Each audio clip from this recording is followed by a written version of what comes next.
Jadi rumah potong hewan adalah salah satu dari fasilitas kota yang dibangun di zaman kolonial Belanda. Jadi bangunan ini sampai lengkap terbangun selesai tahun 1935 dan terakhir itu dilengkapi dengan fasilitas untuk pemotongan hewan sapi. Jadi memang sebetulnya dua kali kita terkejut ya. Pertama adalah ketika beberapa bulan yang lalu, kebetulan kami dari Bandung Heritage juga membantu tim ahli cagar budaya ketika dalam menilai ya, memberikan rekomendasi bagi perencanaan-perencanaan yang terkait dengan cagar budaya Kota Bandung. Kami kaget karena tiba-tiba ada permohonan ini, di mana di situ kita menjadi tahu bahwa ada rencana flyover yang sebelumnya kita tidak tahu ya, dan itu arahnya dari Ciroyom nyebrang ke Jalan Arjuna, dan ternyata flyover itu harus memotong bagian depan dari rumah potong hewan. Yang kami sayangkan adalah pertama, perencanaan ini kok kita tidak tahu sebelumnya, dan kemudian tiba-tiba sudah ada rencananya dan kemudian memotong bangunan cagar budaya, kira-kira seperti itu. Mendapatkan informasi dari sesepuh kami yang kebetulan sedang lewat, loh ternyata kok pembangunan sedang berjalan. Antara lain ya belum terkait dengan bangunannya, tapi sudah mulai melakukan pemagaran seng, kemudian sudah ada penebangan pohon, yang sebetulnya bagian dari apa yang waktu itu dimintakan kepada Bandung Heritage, kepada tim ahli cagar budaya.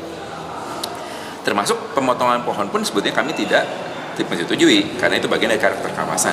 Kira waktu kita tidak panjang untuk bisa membuat ya sebenarnya follow up dari apa yang kita bicarakan hari ini.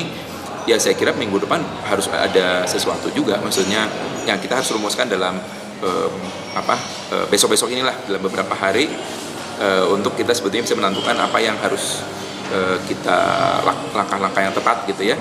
Tadi kan kita sampaikan bahwa dari sisi hukum nanti kita akan konsultasi dengan teman-teman ahli hukum, sebetulnya secara hukum apa aja yang bisa kita buat, termasuk hal-hal yang terkait dengan prosedur surat menyurat dan lain-lain gitu.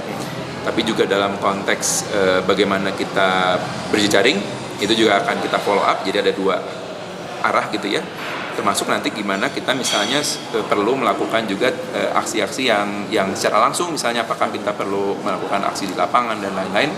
Saya kira itu yang menjadi program yang dalam waktu urgent ini ya, mungkin hanya beberapa hari atau beberapa jam ini harus kita rumuskan bersama-sama gitu. Jadi ini dalam kondisi kaget, tapi juga dalam kondisi yang sangat terdesak, sehingga kita harus membuat satu langkah-langkah yang cepat, dan saya kira minggu depan itu juga harus ada sesuatu lagi yang kita sampaikan.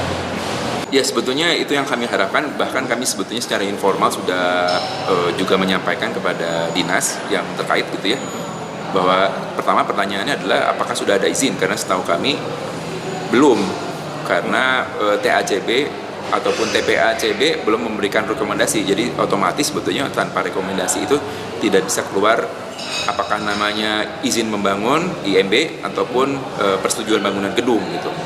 Nah pertanyaan kan kenapa bisa jalan. Nah sebetulnya kami sudah sampaikan kepada dinas, dan kami juga akan follow up lagi bagaimana apa yang sudah kami sampaikan kemarin itu, bagaimana tindak lanjutnya, dan juga kemudian apa hasil kita hari ini kita juga akan sampaikan. Dan berharap sebetulnya ya dihentikan dulu, karena kan prosedur standarnya juga harus ada PBG atau IMB dulu baru bisa dilaksanakan gitu ya. Tapi juga bukan hanya karena ada PBG kemudian bangunan bisa dihancurkan gitu. Jadi itu kami juga tidak setuju dalam hal ini, artinya bahwa harus ada solusi alternatif tanpa merusak paling nggak bangunan cagar budayanya. Kalau syukur-syukur bisa memulihkan lagi kerusakan dari sisi lingkungannya gitu. Nah ini yang akan kita follow up kepada pemerintah juga. Sama Aji Bimarsono, Ketua Paguyuban Pelestarian Budaya Bandung atau Bandung Society for Heritage Conservation, tapi bekennya namanya Bandung Heritage.